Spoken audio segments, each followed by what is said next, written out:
Hi అండి, మీరందరూ ఎలా ఉన్నారు? నేనైతే చాలా బాగున్నాను. ఇప్పుడు నేను చేయబోయేది టమాటా పప్పు. ఫస్ట్ వాటర్ తీసుకొని దాంట్లో దొడ్డుప్పు వేసుకోవాలి. టమాటాలన్నీ శుభ్రంగా వాటర్ కడిగేసేయాలి. ఎక్కడంటే అక్కడ వేసేస్తారు కదా.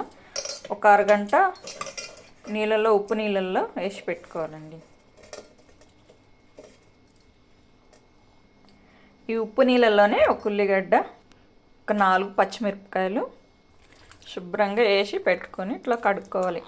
మనం టమాటాలు తెంపినప్పుడు వాళ్ళు పొలంలో ఎక్కడంటే అక్కడ పడేస్తారు కదా, కొంచెం ఉప్పు నీళ్ళల్లో కడిగితే మంచిగా ఉంటుంది. ఏదైనా మందులు అవి కొట్టిన మందులు కూడా వేస్తారు కదండి మంచిగా పురుగు రాకుండా. అందుకని మనం శుభ్రంగా కడుక్కోవాలి ఫస్ట్. ఇప్పుడు మనం 2 గ్లాసులు కందిపప్పు కుక్కర్లో వేస్తున్నా. వాటర్తో కడుక్కుంది. ఈ వాటర్ వేస్ట్ చేయొద్దండి, మొక్కలకు పోస్తే చాలా మంచిది.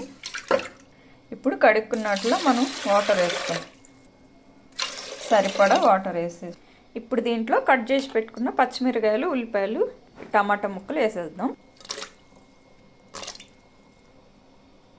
టమాటా పప్పు హెల్త్కి చాలా మంచిది, చిన్నపిల్లలకి చేసి పెట్టండి. ఇవి చింతపండు కొంచెం వేస్తున్నాం, ఒక 2 స్పూన్లు కారం, అంతేనండి. ఇంక పొయ్యి మీద పెట్టి విజిల్లో వచ్చిందాకా ఉంచుదాం, ఉడికిందాక.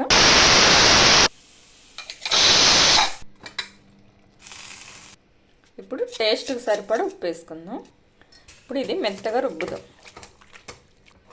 ఇది మీరు సేమ్ ఇలాగా చేసుకుని పప్పు ఎంత దానికి సరిపడా కారం అవన్నీ చూసుకోవాలి. ఇప్పుడు గిన్నె పెట్టుకొని వేడైనాక 2 స్పూన్లు ఆయిల్ వేసుకో. ఆయిల్ వేడైనాక తాలింపు గింజలు, తర్వాత ఒక ఉల్లిగడ్డ, 2 ఎండుమిరపకాయలు కట్ చేసి పెట్టుకొని వేసుకోవాలి. 2 రెబ్బలు కరివేపాకు.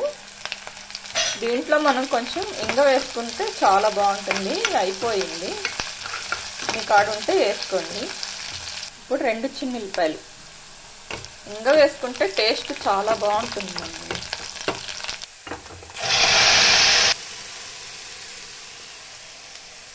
అంతేనండి, టమాటా పప్పు రెడీ అయిపోయింది. వేడి వేడి అన్నంలో నెయ్యి వేసుకొని తింటే సూపర్ ఉంటుంది. అప్పడాలు, నెయ్యి.